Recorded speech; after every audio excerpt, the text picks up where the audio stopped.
मित्रांनो, माझं नाव कोमल आहे. सरांनी मला वर्गाच्या बाहेर काढलं. माझा चेहरा खूप रडल्यासारखा झाला आणि मी रडू लागले. मी विचार करत होती, की आता काय करू? सरांनी माझ्या प्रत्येक प्रश्नाचा उत्तरासमोर कॉपी करताना पकडले आहे. असे लाल पेनाने लिहिले होते.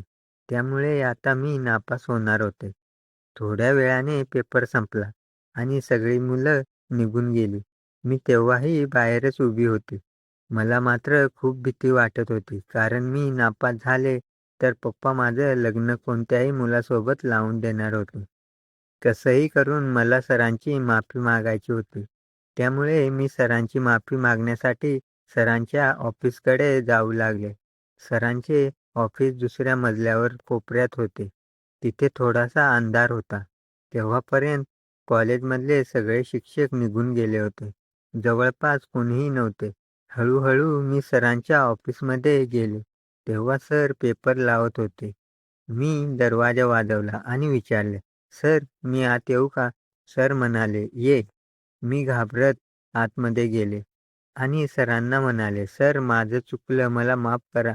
यानंतर मी कधीच असे करणार नाही." तेव्हा सर माझ्याकडे लक्ष न देता खाली बघून पेपर लावत होते.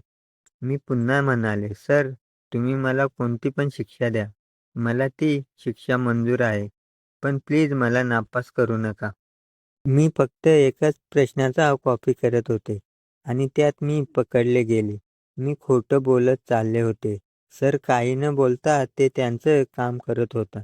तेव्हा मला समजले की सर माझा काहीच ऐकत नाही आणि मी आता नापास होईल हे मला कळत होतं. तेव्हा मी सरांच्या जवळ गेले आणि पुन्हा सरांची माफी मागू लागले. तेव्हा सरांची माझ्यावर नजर गेली आणि ते मला डोक्यापासून पायापर्यंत बघू लागले. भले मी 11वी मध्ये शिकत होते, पण माझे शरीर एकदम सुंदर होते. त्यामुळे जेव्हा सरांची माझ्यावर नजर पडली, तेव्हा ते माझ्याकडे अट्रॅक्ट झाले आणि असेही सरांची खूप दिवसापासून माझ्यावर नजर होती. त्यानंतर सर पेपर बाजूला ठेवून समोर येऊन टेबलावर एक साईडला बसले आणि मला म्हणाले, "तू चूक केली आहेस, मग त्याची शिक्षा तर तुला मिळायलाच पाहिजे." तेव्हा मी लगेच सरांना म्हणाले, "सर, मला तुम्ही कोणतीही शिक्षा द्या, चालेल. पण मला प्लीज नापास करू नका." हे ऐकल्यावर सर मला म्हणाले, "ठीक आहे, पण एक अट आहे. जी शिक्षा मी तुला देईन त्याबद्दल तू कुणालाही काही बोलणार नाही आणि जे काही आपल्या दोघांमध्ये होईल ते फक्त आपल्या दोघांमध्येच राहील. याबद्दल तू कोणालाही सांगायचं नाही. जर तुला ही गोष्ट मान्य असेल तरच मी तुला नापास करणार नाही." सरांची ही गोष्ट ऐकल्यावर मी तर खूपच खुश झाले. मी सरांना म्हणाले, "सर, मला तुमच्या सगळ्या अट मान्य आहे. याबद्दल मी कोणाला काहीही सांगणार नाही." मी हो म्हणताच सर उठून बाहेर चक्कर मारून आले. बाहेर जाऊन बघितले की कुणी जवळपास आहे की नाही. कुणी नसलेले बघून ते ऑफिसमध्ये आले आणि आतून दरवाजा बंद केला आणि येऊन खुर्चीवर बसले. तेव्हा मी त्यांच्याजवळ जाऊन उभी राहिली. त्यानंतर सर मला म्हणाले, "मला पहिले हे सांग, तू कॉफी कुठे-कुठे लपवून ठेवले?" हे ऐकून मी थोडी घाबरले. सरांनी मला घाबरलेलं बघितलं. तेव्हा ते मला म्हणाले, "माझ्याजवळ ये आणि मला मनमोकळेपणाने सांग." सरांचा हात माझ्या कमरेवर होता. मी सरांना म्हणाले, "सर, मी कॉफी माझ्या मांड्यांना पण लावले आहे आणि काही कॉफी छातीवर आहेत."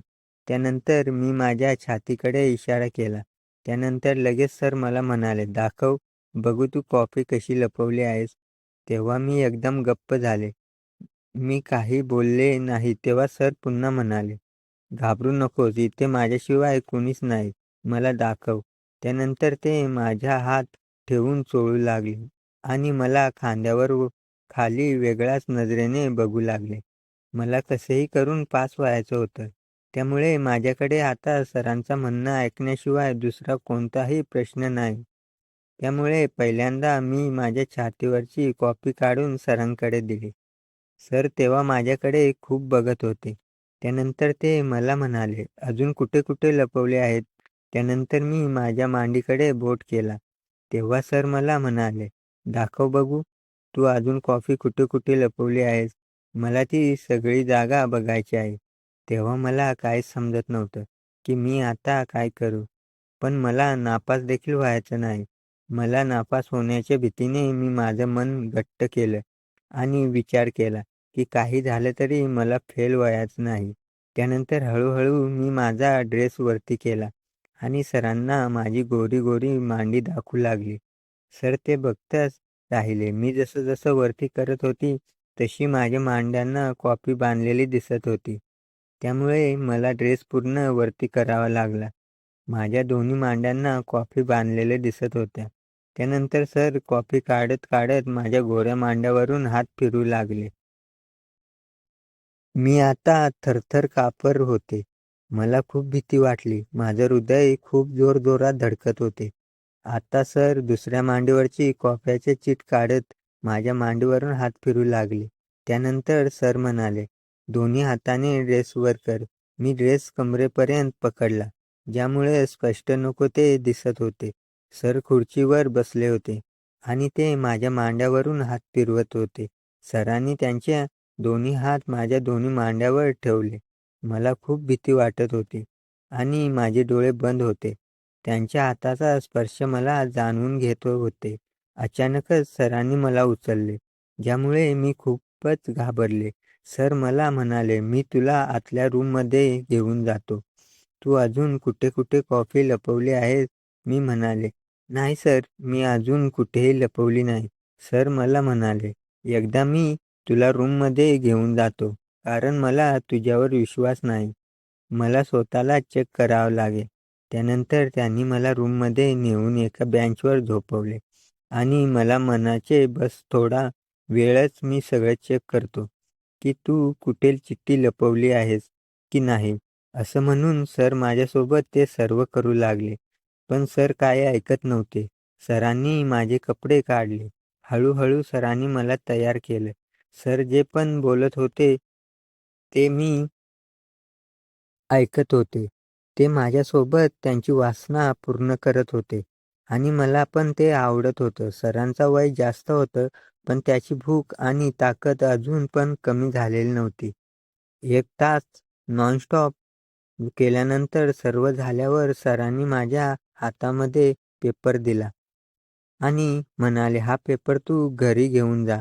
मला उद्याला लिहून माझ्याकडे आणून दे." तुम्हाला जर पुढचा भाग बघायचा असेल तर चॅनलला सबस्क्राईब करा आणि कमेंटमध्ये लिहा दुसरा भाग. धन्यवाद.